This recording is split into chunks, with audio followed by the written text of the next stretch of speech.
So, welcome, colleagues. Sophie, welcome to this meeting. Concrete solutions to support access to climate finance at the local level in the South Mediterranean region. This is a very important meeting, possibly one of the most important at the COP. So, you are the lucky few who are at this meeting. And it's also a very auspicious meeting because we started 15 minutes late, which is actually perfect because I was on a bus for 1 hour to come to the conference center. I actually got on the bus at 3:30. It's now 4:30 and we are starting. And had we started on time, we wouldn't have been here. So that's a very lucky sign.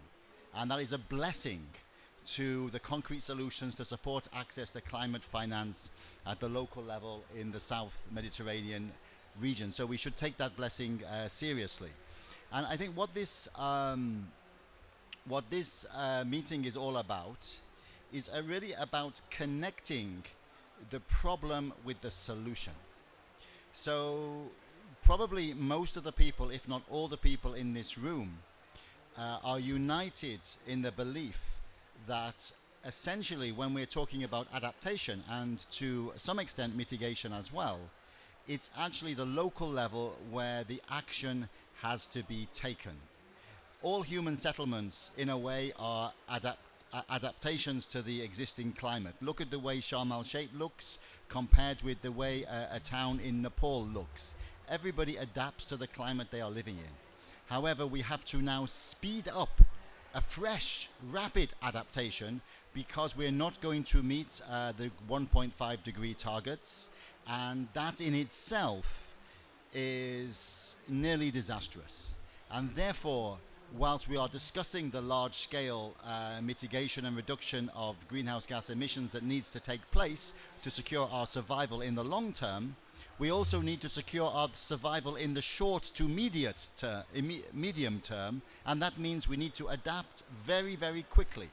And the only way to do that is to channel finance to the institutions at the most appropriate level who are responsible for the land use planning, the water management, the irrigation, the drainage, the agriculture, the building standards, and all the actions that need to take place to make our cities, our villages, our towns, and our rural areas adaptive to the climate change, and also to mitigate to some extent in terms of supporting the mitigatory measures that cities and towns need to take. Now, the South Mediterranean region has a particular climate challenges which are actually very acute and more acute than in some other parts of the world. So the need for concrete solutions here is even more important. That's why this meeting is so critical, because UNCDF, the United Nations Capital Development Fund, which is the United Nations subnational finance hub and exists to bring into being and to develop and foster a range of subnational financing solutions, mechanisms, methods of finance, together with Clima-Med and the European Union, we believe we can bring some concrete solutions to address the situation, particularly in the South Mediterranean region. And specifically, through the CCAP's Clima-Med project, there are concrete replicable models and guidelines for the use of national, local and international funding actors. And through the local climate adaptive living facility, which is co-hosted by UNCDF, and I am very privileged to be the co-chair of that facility. It's an internationally recognized country-based mechanism that can channel climate finance both nationally and globally down to local government authorities. So I hope in this discussion we will be able to see how we can bring this finance to meet those solutions that will be emerging from the South Mediterranean region. And we have one particular guest who is online, and this is Alessandra Zgobi, I hope I pronounced that correctly, who is the team leader of Connectivity, Climate Change and Environment from the DG NEA, which is the unit of the European Union for neighborhood and enlargement negotiations, but effectively in this context for the neighborhood of the European Union, which includes the South Mediterranean. And until March 2022, Alessandra co-chaired the Adaptation Committee, which is a principal body providing expert guidance on adaptation and ensuring that adaptation is addressed coherently under the UNFCCC framework. So who better to make the keynote remarks than Alessandra? And I hope you can hear me and you're online, and we're looking forward to hearing from you now. And approximately 5 to 7 minutes, Alessandra, the floor is yours.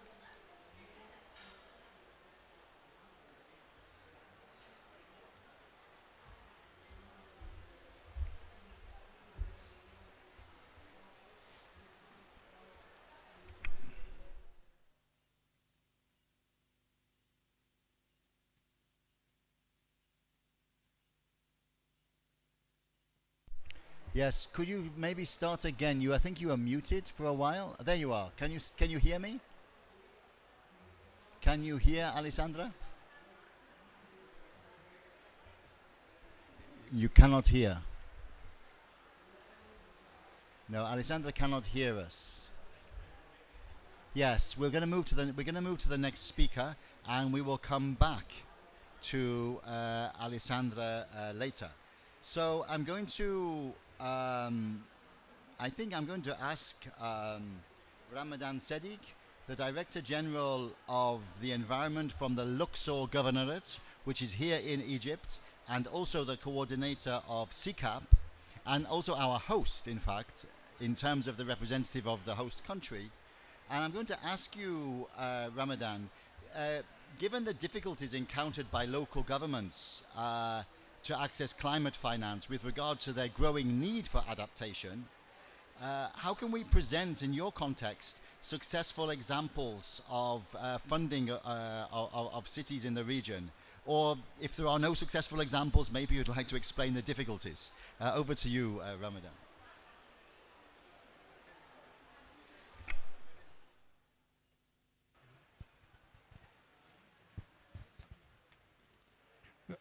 I think the difficult facing the local authorities to finance climate projects as a result of coronavirus and the Russian-Ukraine war. There is a negative impact on the global and the local economies that limit finance. Insufficient awareness of the current and the future climate effects on the future on the population and the economy. Lack of technical support for cities. The high amounts of required funds are one of the main challenges facing green transformation. The most local banks don't take risks to finance climate projects. I think that. Well, that is so concise and very, very specific. Please continue with the solution slide. Thank you. The solution side.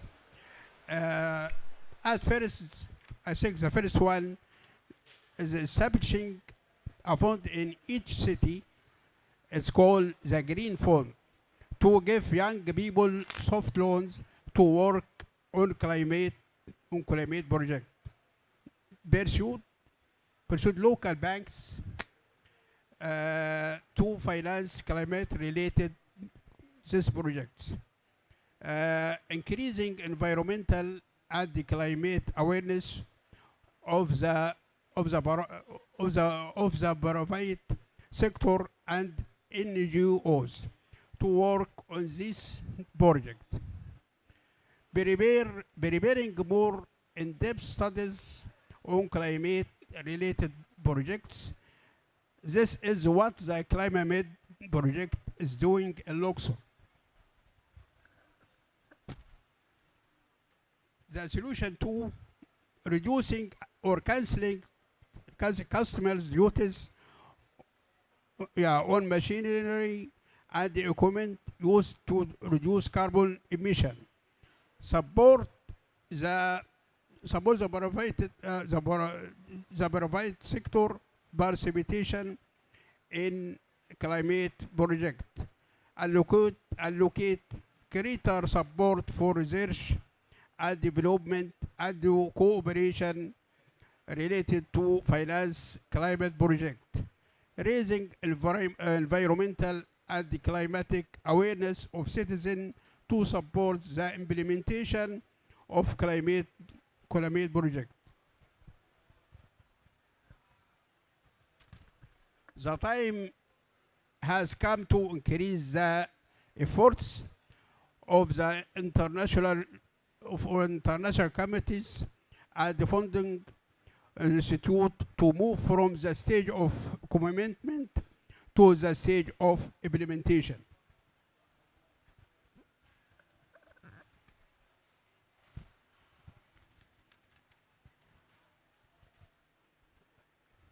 After the successful funding of project in Luxor, recycling of the sugar cane waste in the Luxor government in the Luxor governorate cultivates about 70,000 faddan of sugar cane, which produce about 210,000 tons of dry residue. During the sugar cane harvest, dry leaves are left in the ground, and the farmer burn this residue. This practice raises carbon monoxide, and the greenhouse gases that pollute the environment and affect climate change. After that, also recycling of sugar cane waste, environmental and the climate awareness of farmer was raised through the climate project about how to benefit from this waste instead of burning it by recycling it into animal feed. The high prices of animal feed. We have Association of Mustafa Mahmoud in the city of Armand set up a project to recycle this waste into animal feed. This project is a successful example that can be implemented in all the village of Luxor. Thank you. Maybe I think I'll stop you there if you don't mind, but we'll come back to you in the discussion just to keep the discussion moving. And I think that was what we can see. Maybe you can show if there's a before and after, then we can certainly see the pictures. So that is before, and that is the waste collection, the fodder packing, and the end use of the sugarcane waste. Yeah, so thank you very much indeed. You know, I think that your problems slide was very succinct, and it very nicely encapsulates some of the solutions that we're going to bring forward. And then you presented yourself a very concrete one, which was the sugarcane example, but you also talked about the need for concessional finance, the need for global mechanisms, and in a moment or two I'll mention some of the concessional finance that we might be able to look at. But first, I'm going to go to Sophie de Koning, who is the manager of the local climate adaptive living facility, which is a standard and country-based mechanism which we hope will begin soon in Egypt, and which aims to bring significant volumes of finance once it's taken to scale to address some of these issues that you're talking about in terms of grant-based finance to local institutions such as governorates. So I understand that we now have Alessandra Scobi. Can you hear me, Alessandra? Yes, I can. Right. I hope you can hear me. I can hear you loud and clear. So thank you for your patience while we fix the technical issue. We've already heard from one of the speakers, but I think it's good to go back to you. And I already introduced you, Alessandra, as heading the Connectivity, Climate Change and Environment team of the EU's NEA, which is the Directorate General for the Neighbourhood, of course. And I already highlighted your experience co-chairing the Adaptation Committee. So we're looking forward to hearing from you. and your contribution to this important discussion. Over to you, Alessandra. The floor is yours. Thank you very much, and a very good day to all of you from almost sunny Brussels. Apologies indeed for the hiccup with the connection, but I'm glad that we managed to fix it, and you can all hear me well. Today is a very good opportunity for me to participate in this interesting and very relevant event indeed. Unfortunately, due to unforeseen events, I wasn't able to join you physically, but hopefully there will be further opportunities. And nonetheless, the discussion today will certainly be very relevant and interesting for all of us, I hope. I just wanted to maybe give you at the outset some of the key pointers or some elements to the EU policy framework and partnerships around climate action in general, but then perhaps indeed narrowing down on the core topic of today's discussion, which is one of the key challenges that we're facing at the various levels of governance across the globe, and that is indeed how to unlock the necessary climate finance. So let me start perhaps with the broad context and policy framework. And as you all know, climate action is and remains a key, if not the key, policy priority of this Commission, and it is at the core of the European Green Deal. And already back in 2020, the European Union increased significantly its ambition when it comes to climate change mitigation, raising our emission reduction targets to 55% by 2030 compared to 1990 level. And the European Union was also the very first continent or major economy rather to commit to zero greenhouse gas emissions by 2050. We have been able to translate all of these commitments into our legislative framework. That means that they are now binding on all EU member states. And I don't want to dwell into all the steps that we have taken domestically, but I do want, in the current geopolitical context, really stress that the energy crisis has not weakened, but rather strengthened our resolve to climate resilience and climate neutrality.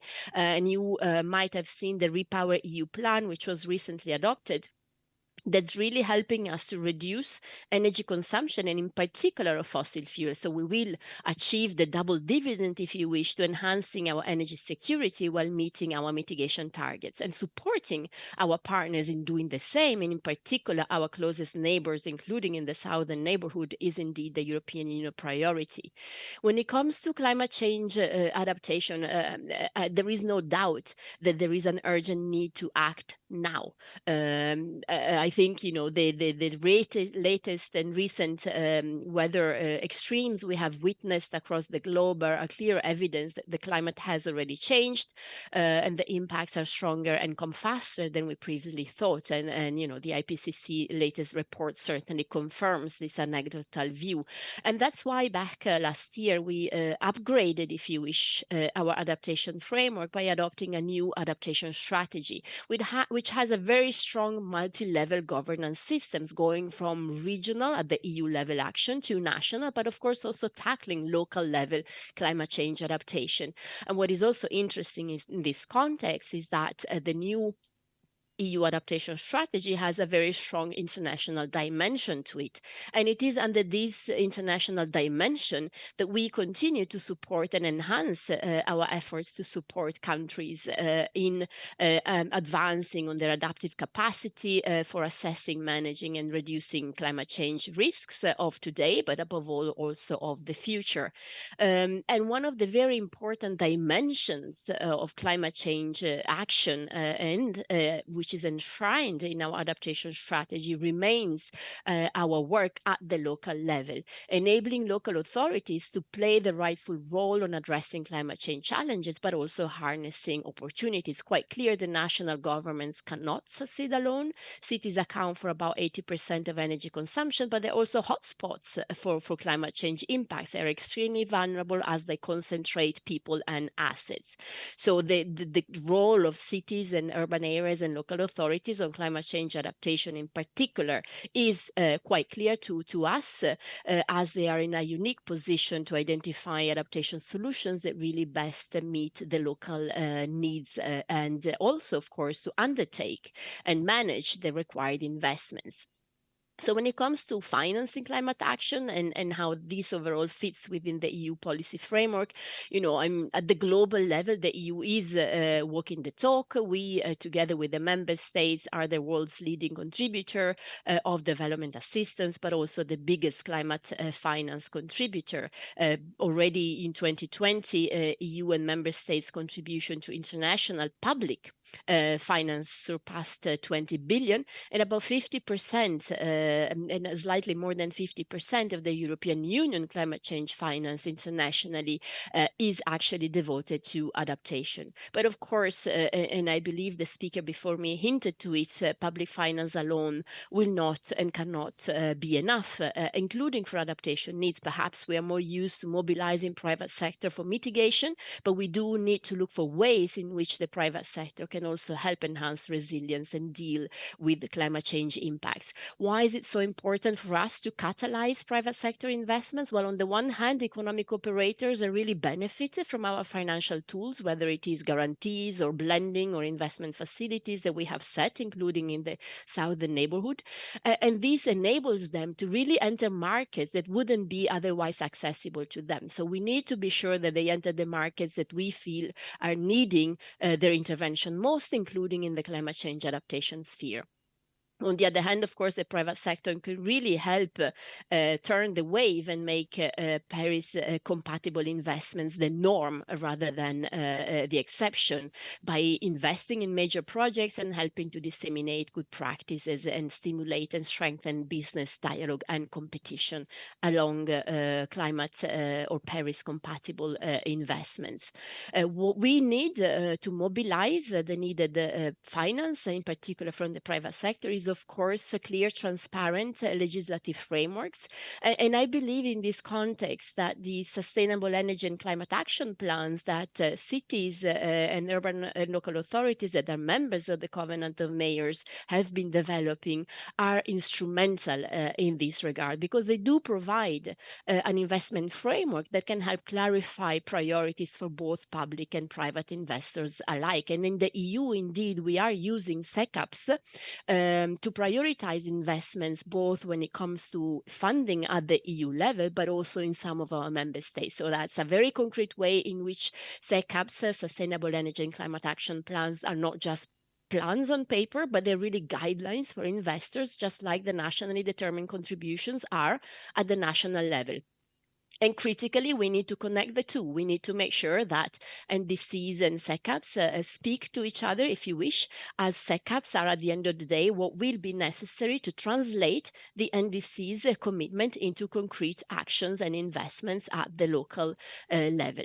So let me conclude by, with a few words on the Mediterranean region. So I took the very long road to come into the gist of the matter, but here, I think it's quite clear that targeting our partnership with the Mediterranean region at the different level of governance is really focusing on climate change adaptation across the board, whether it is at the national level through national adaptation plans or to sectoral adaptation strategy. It's a clear priority for us. The Mediterranean isn't only a hotspot of climate change impacts. You probably know it's warming 20% faster than the global average. It suffers from a wide range of negative impacts of climate change. And of course, in urban areas, which is a particular issue for the Mediterranean, with more than 60% of the population already living in urban areas, this is a clear challenge. The Mediterranean is also, however, of particular importance to the EU, considering our proximity and interdependence with the region. That's why our recent joint communication for a renewed partnership with the Southern Neighborhood, which defines a new agenda for the Mediterranean, clearly highlights the need to cooperate on climate action as a key priority for the region, and it shapes our cooperation going forward, including in the area of climate change adaptation and resilience building. And it is through the new economic and investment plan for the Southern Neighborhood that we aim to mobilize up to 30 billions in euros in investment from both public and private partners, of course, including through a new financing instrument, the European Fund for Sustainable Development Plus guarantees, and a more traditional, if you wish, blending under the neighborhood investment platform. And certainly working around climate change and the green transition is a core priority of all of these financial instruments as well. We are working in partnership with our neighbors to promote the green transition and enhance climate resilience. Recently with Morocco, we signed the first, we concluded the first green partnership agreement, and that is really going to help us accelerate and strengthen our cooperation on climate change, including on innovative areas such as generating a green hydrogen economy. And most of the North African countries have actually included the green agenda as a key cooperation priority for their engagement with the EU. So maybe just a couple of concrete examples, and you will hear more from the other speakers in the panel about what we do to support local level climate change adaptation in particular. I mean, I already mentioned the Global Covenant of Mayors, well, the Clima-Med projects, which is one of our regional flagships for the Mediterranean, is supporting both countries at the central level to improve mainstreaming and climate governance, but also local level cities and municipalities to develop and implement, importantly, the sustainable energy and climate action plans. And we do see this as a very important instrument to drive the investment agenda at the local level. The Climate for Cities programs also provides funding to selected local authorities to implement the municipal plans, but also encouraging more strategic dialogue between the local authorities and civil society organizations, private sectors, as well as local and international financing institutions, and bringing the different actors together in one of the other challenges that we face when it comes to unlocking the financial resources that are out there and really targeting them to where we need them most. And finally, we have a new program, the Advancing Climate Adaptation in the Southern Mediterranean project, Med, in short, where we will be joining forces with the UN CDF to further empower local governments to create climate resilience. And we will extend, with your help, the tried and tested local climate adaptive living facility to the Mediterranean region. And in parallel, we work also will continue to work with central government together with the AFD, the Agence Française de Développement, to extend their adaptation facility to the Mediterranean region. And we will be hearing more about this from the other panelists, I am sure. Just a couple of words to conclude. For real this time, one of the key to success, in my view, is really to ensure coherence between local level intervention and central level interventions, between NDCs and SECAPs, if you wish, in terms of instruments. And that's where supporting local authorities to develop and implement plans, but also to have a strengthened dialogue with their central level authority will be critical. And of course, embedding program activities within existing system and processes as far as possible is also always a good way of making sure we can move fast, and by moving fast also strengthen what already is on the ground. And then finally, we certainly need to adopt and promote inclusive strategies and approaches, whole of economy, whole of societies, if you wish, reaching all the segments of the population, including women and vulnerable people, leaving no one behind. This is at the core of the just transition concept, which is not only relevant, of course, for transitioning away from coal, but is relevant across the board for the just transition, just green transition in general. And these are two elements which I believe are core of the new Med program. And we really look forward to continue working with our partners in terms of implementation, but also, of course, above all, our partner countries and local authorities to make sure that we progress on these aspects, and we use these instruments to unlock the financial resources which are needed for climate change action at the local level. Thank you very much.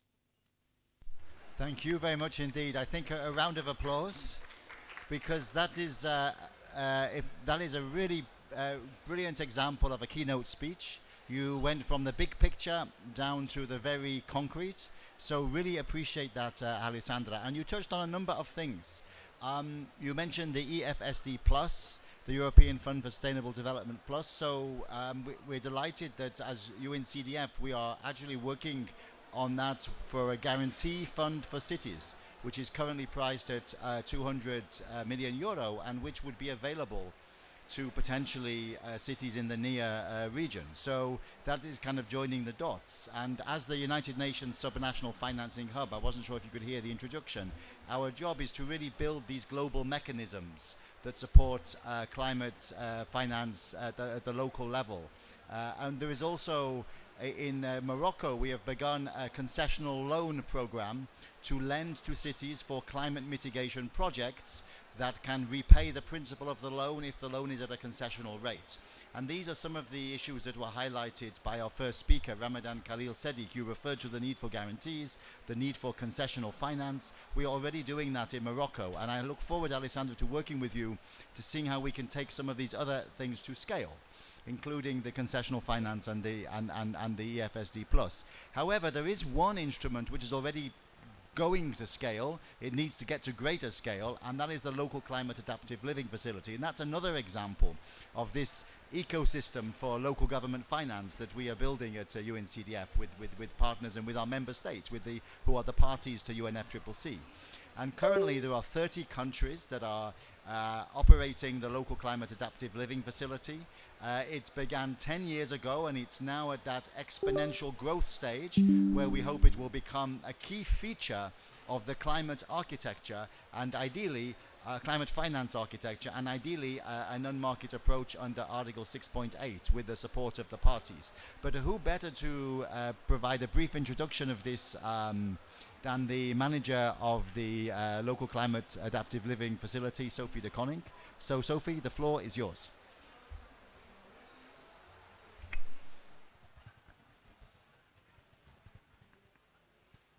Thank you. Thank you, David. I think there were a few visuals. I don't know whether the technical team can share them.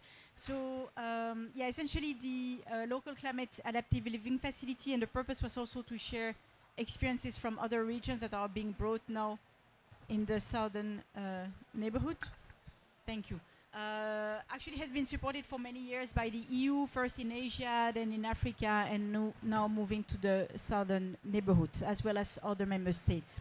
So we've already spoken also through the colleagues earlier, Mr. Sadiq, about the rationale for working at the local level, but importantly, in many of the countries, local governments are indeed mandated by law for working on a range of climate-sensitive sectors or climate-relevant sectors, yet we know that they face a funding gap. It is the case when it comes to project finance, but it's also the case when it comes to addressing the regular structural change of covering the additional cost of the green transition or addressing the climate risks. So the local climate adaptive living facility was designed for that reason, and effectively what it is, it's offering a financing mechanism with also related capacity building support to address what Mrs. Scobie was talking about, creating those linkages between the NDCs and the local plans, between the NDCs and the CCAPs, addressing the dimension of vertical integration. So when we work with countries, the purpose is also to help them access various range of climate finance, which can be climate funds, I'll come to that in a moment, but also use effectively that climate finance so that they can access more such resources for working at the local level. So we will hear about the CCAP. Importantly, those plans can be also linked with the budgeting systems at the local level, and I'll come to that now about this particular instrument that is called Performance-Based Climate Resilience Grant. So if there is possibly one element to remember, it's this slide. So in working with countries like we've been doing in other regions with the support of EU and EU member states, we work at the central level with central government, ministries in charge of finance, planning, environment and climate, and local government, but also, of course, with the local government. And we help create those linkages when it comes to the planning and budgeting. So defining a way of channeling climate finance. Those grants are here represented by these blue box. Climate finance that should be coming in addition to other grant allocation or other transfers that local government might get. It is important because climate finance is tracked and reported, distinctly from other source, and it's also important because then that grant can also influence the way those other revenues of local governments are being utilized. So working through country system is also a way to go to scale. I'll just share a visual next where countries have shown that it's possible to go to scale. And also another element is that we're talking here about a performance-based grant, which means that local governments are actually incentivized to look at climate change and other important elements of good governance or public financial management linked to climate finance as they are assessed every year. The results of those assessments, very much like in the main systems that countries like Palestine or Egypt have in terms of performance-based grants, we're looking at here having a dedicated climate finance window that can be channeled to the local governments. However, the performance here is also focused on the integration of climate change issues into their operations and the use of the grants. So this mechanism is actually a way, as I mentioned, to address the vertical integration, meaning creating those systemic linkages between NDCs, NAPs, and local plans, CCAPs, and regular development plans. And here is just an example of the type of investment that local governments might wish to invest in. In each country, such an investment menu is developed, and actually it is crafted to respond to the mandates of local governments, but also align with the NDCs and the NAP. So it's effectively addressing those linkages, including when it comes to the reporting, and we know that countries will have to report on their NDCs or NAPs, NDCs very regularly. Now, just to give a sense of the experience, the collective experience of countries, all the countries that you see here are engaged in using these particular instruments, and very much so in the Southern Mediterranean, we'll be working with countries on demand for them to design that particular financing system so that they can channel resources to local governments on a sustained basis. Countries are then also piloting the system. You see a number of countries in green here. It means that they are testing with a limited number of local governments to make sure that everything is well tuned. And then they go to scale. You see a number of countries in yellow, meaning going to 10, 20, 30 districts and gradually having a large footprint in various ecosystems, various regions of the country, to finally go to what we call a phase 3. As you see, countries in Asia in phase 3 are actually going to up to 50 or 100 local governments. Now, of course, all of this is tailored to each country so that this phased approach can be also adjusted accordingly. Now, just still focusing on the climate finance side of things, we also support countries in the effort to access climate funds, often start with support from EU and member states or other partners, which is bilateral support, also, of course, a form of climate finance. But gradually, we also help them to go through the accreditation of certain nationally implementing entities so that they can themselves go to adaptation fund or green climate fund to sustain the effort. So there is a wealth of experience now that start adding in the field of enhanced direct access. We also help them to put forward concept or proposals to these funds so that they can sustain the effort. Now, before I conclude, just to go back, because we're here in Sharm el-Sheikh also, obviously because of the negotiations, all this experience, the countries that you saw on the map started documenting, and they're informing, guidelines for adaptation planning at the local level. They have also worked over the last couple of years to develop a standard under the International Standard Organization, which will be talked about next week at an official event of the ISO. And their experience also informs the work of the Standing Committee on Finance, the Adaptation Committee, and the various global goals that are being negotiated or prepared here in Sharm el-Sheikh. So that's what I wanted to share, and happy to further exchange with the speakers in the audience. Thank you.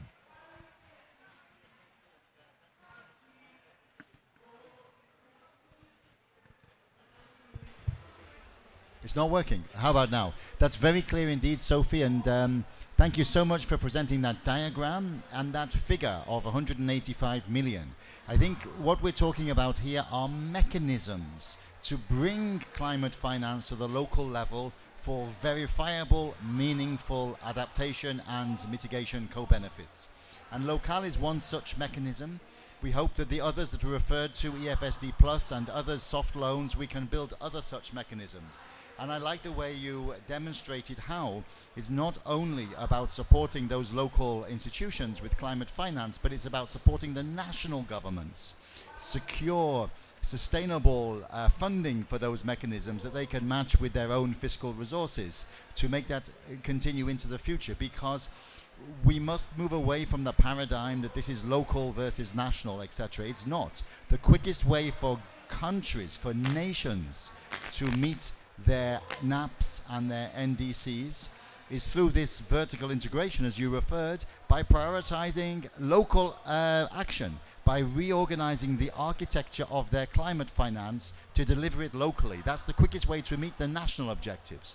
So it's in government's own interest to support these kind of mechanisms. Thank you so much indeed for that presentation, and we really look forwards as the host of Local to bring this to the countries of the region.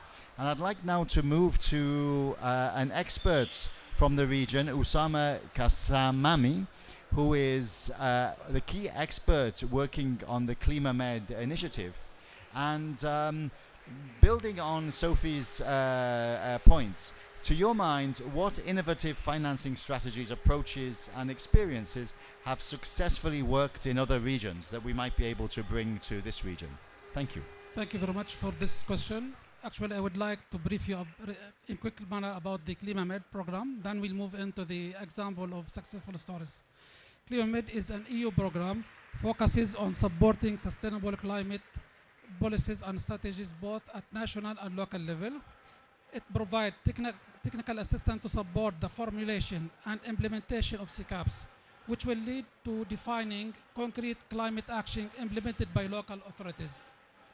CCAP is an instrument for climate actions and resource management, include baseline greenhouse gas emissions inventory, covering the main sector in the city, with analysis used as indicator for climate results and related bankability. Starting from this, and this is the story now which we need to share with you, we have developed a lot of CCAPs with many of countries, Jordan, Palestine, Egypt, and Lebanon, and other countries.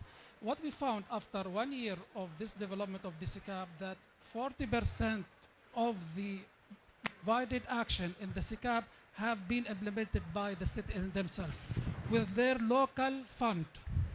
And this is very important step to start with. When the city have a map or road map to plan well their climate action and understand very well the important how they can save for their energy as a point, and save income from their resources to develop further projects. And this is the very important step we want to share it with you at this ceremony. Now, the other important things, what we found from these cities, that because they identified their priorities in projects, they are well distribute their income according to the priorities. So, and this is a very important step. Second, they have invested much in digital transformation, which reduce the overhead of the city itself. Fourth, they already understand the importance of public-private partnership. I will give you an example today for Irbid city. It is about 1 million inhabitants, more than 250,000 of Syrian refugees, and within 3 years of this development of this plan, they are able to get fund from different resources, not only from the local, to implement many of CCAP's projects. And now they have partnership with under a project called C4C, Climate for Cities, which is funded by EU. And this project, they are going to have to fund 50% of the project from the investment with the private sectors. Coming to the point that the city, when they understand the importance of the climate, the mode of the thinking they change. This means before the city was relying on services provided, not development. Now they are much relying on sustainable climate development in their city. And this movement is very important when the city, small city in Minges, north of Lebanon, with 500 inhabitants in the city, they are able to develop more than $10 million projects in a small city with their own, what you call, with synergy with other projects they have. And this is the things we need to tell the people, that when they have a plan, and when we say a plan, a climate plan, they are able to understand what they need to do and how they can resource the fund for it. And this is what we need to tell today with the cities. Thank you. Well, thank you so much indeed. I mean, one of the good things I think about these COPs, even though, yes, there's a big climate footprint in organizing these COPs, is that it's possible to really have a meeting of minds and to bring people together in a way that you can't really do unless you're meeting face to face. So these examples you're giving, the example from Egypt and now this example from Lebanon, there's a lot of similarities with other things that we can see can take place. And now I'm already starting to see how, by using the local climate adaptive living facility that Sophie referred to, which I know well, by looking at this EFSD Plus that was referred to in terms of the guarantees that we hope to have available, and by looking at this concessional finance, which can also be made available to sovereign. You have the grants, you have the guarantees, and you have the concessional lending. That's a very powerful mix if you can bring it at the right level to local governments and cities. And so, and I think that we can do something very innovative in this region, which can provide lessons for others. So I hope we can exchange afterwards, and I really enjoyed hearing your presentation. I'm delighted that we are working local and CCAP, UNCDF and EU working together on this initiative. So I hope we can maybe have a couple of times, at least for one question from the floor. But before we get there, there is something critical we must do, and that is hear from Olgu Okumus, who is a policy and finance and strategy expert in innovative finance. And the question that I'm going to ask you is a little bit what we've been asking ourselves so far. So you're going to be, I'm asking you to be a quasi-moderator summer-upper. And to, what are the suggestions of innovative financing instruments, local, national and IFIs, and case studies that have successfully worked and that could be replicated in southern Mediterranean countries, and also any kind of reflections on what you've heard so far? You could maybe blend that in to your answer, and you have approximately 5 minutes. Thank you. Thank you. Actually, my answer is not really only my answer, is one of the main deliverables that we had at Clima-Med in last 4 years. So like we identified what are the different examples, actions that work about working financing climate actions at city level. So this is like what you were mentioning about bringing climate finance at local level. So what we start, and then all this reflection, observation, and we also joined them some recommendations, and all these are gathered in our deliverable named Guidebook for Financing Local Sustainable Energy and Climate Actions. Actually, it's a guidebook for financing SECAPs. In this guidebook, we just gathered different models that we identified and what are the elements of success, what are the modalities, and then to this we try to join some recommendations exactly for scaling up, as you mentioned, like going beyond this, like selected small examples or just selecting standalone examples. I will not just like explain the whole guidebook here. I'm here just to invite you to look on that, but I will just like, I will not spoil, but I will just give you some insights to drive your attention more. So what we did, we identified some national level actions. What are the national level actions that were successful in our region, in the region where the Clima-Med project is implemented, that made local climate action possible, as my colleagues and Mr. Dr. Medanda has mentioned. To this, we also added some strategies that local authorities applied in the region. What makes that when the local authority, what they do when it works, or what make it work.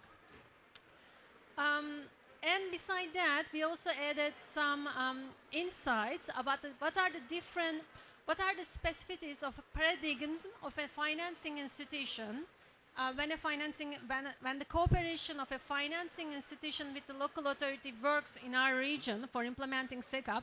What are the particularities of this cooperation that we invite different actors to scale up? And last but not least, we also joined in the guidebook one of the main recommendations that we make in the region to make the SECAPs financially doable is implementing a SECAP support mechanism, which is exactly a fruit of what Alexandra has just mentioned, the cooperation, the integration of NDCs and the SECAP. So there's like local and national level cooperation for making actions possible. So the SECAP support mechanism is detailed in the guidebook, but is a mechanism that we recommend to implement in each country upon the country's institutional setup to accompany local authorities to make planning, but going also, as you mentioned, going from beyond the planning and then turning to a budgeting, like including the climate in the local budgeting systems. If I have a few more minutes, I would like to give some examples of that we might identify, because I just gave this main structures, maybe 2 examples. And yes, you have exactly 2 minutes and 5 seconds. Oh, that makes you plenty of time to give examples. So, for example, among the national level actions, one of the actions that we identified that's successful in the region is the Ambassadors for Sustainable Development Program in Egypt. And then we consider this example under the title of, gathered it as a thematic of enabling subnational finance through institutional support. Also, another examples are what the national institutions can do to support this system is enhancing national institutions. So it's exactly, you mentioned Morocco, exactly in the same trend in Tunisia, la Caisse des Prêts des Collectivités Locales. This is what they are, they started doing, supporting local authorities in their specific climate actions. So far they are working on energy, but they will, it's better to identify, to scale up and enhance. Another example is the Super ESCO model, that we all know, that's implemented at governmental level, like to implement public institutions' energy efficiency actions. So this example, we don't have example in the region, but we have in the other countries. This is in the guidebook, go to dig on that. But here it comes with a recommendation in a region, building municipal ESCOs, which such as like local super ESCOs that supports at local level energy efficiency actions at the local institutions. Zarqa example.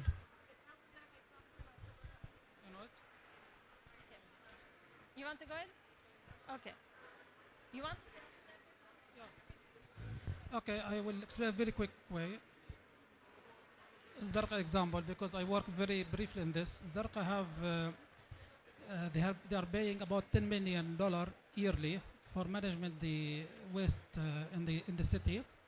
Through the SICAP, we developed with them activities or actions and resource management for their project. We found after developing this projects that they can save this money and they can generate double of the amount what they're spending. This means that they can have each year about $10 million as an extra fund. They can reuse it in funding their other projects in SICAP. This is a very good example of how can city understand the importance of planning well their projects. Thank you.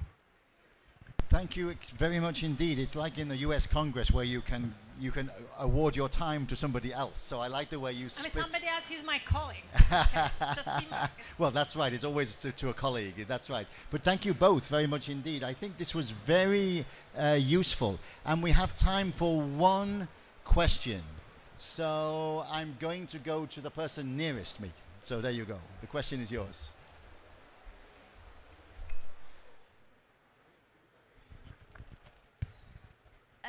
Thank you so much. First question to Sophie. Regarding bringing the climate finance to the local communities or countries, in the map you have showed, it doesn't include Egypt. So what's stopping this from going to Egypt?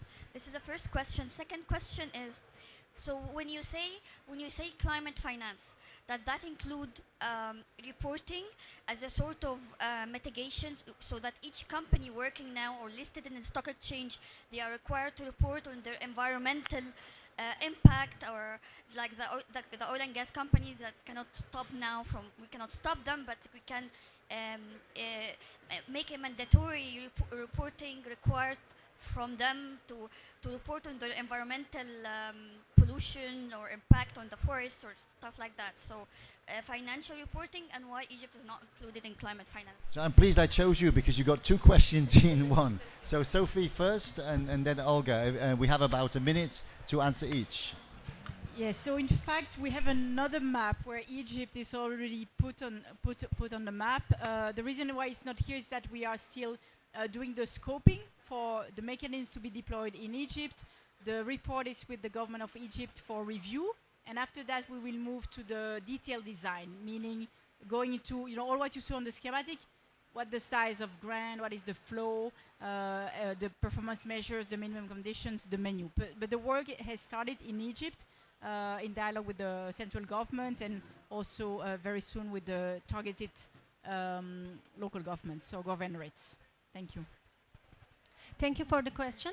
The first thing is we look from the perspective of the local authorities, what the local authorities can be doing from SN actors. But we mentioned about how local authorities can cooperate with private sector, and how local authorities, some measures and policies can enhance private sector, like can incentivize private sector to include more climate consideration in their finance.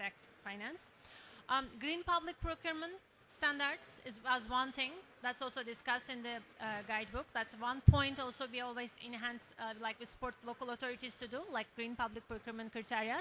And also there is the thematic of industrial zones. Because again, our perspective is what local authorities can do, and local authorities has control, like in some different way about the industrial zones, and it's also a thematic we mentioned again in the guidebook. But again, so like so some criteria, some rules, regulations in the industrial zones can be another policy that local authorities can take in order to go in the sense that you have just mentioned in your question. Thank you. Thank you very much indeed. So unfortunately, we do have to stop in a moment because more people will be coming in, and the previous session was 15 minutes late, and we want to be good citizens and not continue with the backlog. But just to conclude, I think I did say that this was one of the most important meetings at COP, and I think we've seen so, because we're now going to bring a series of climate finance mechanisms to this critical region, the South Mediterranean.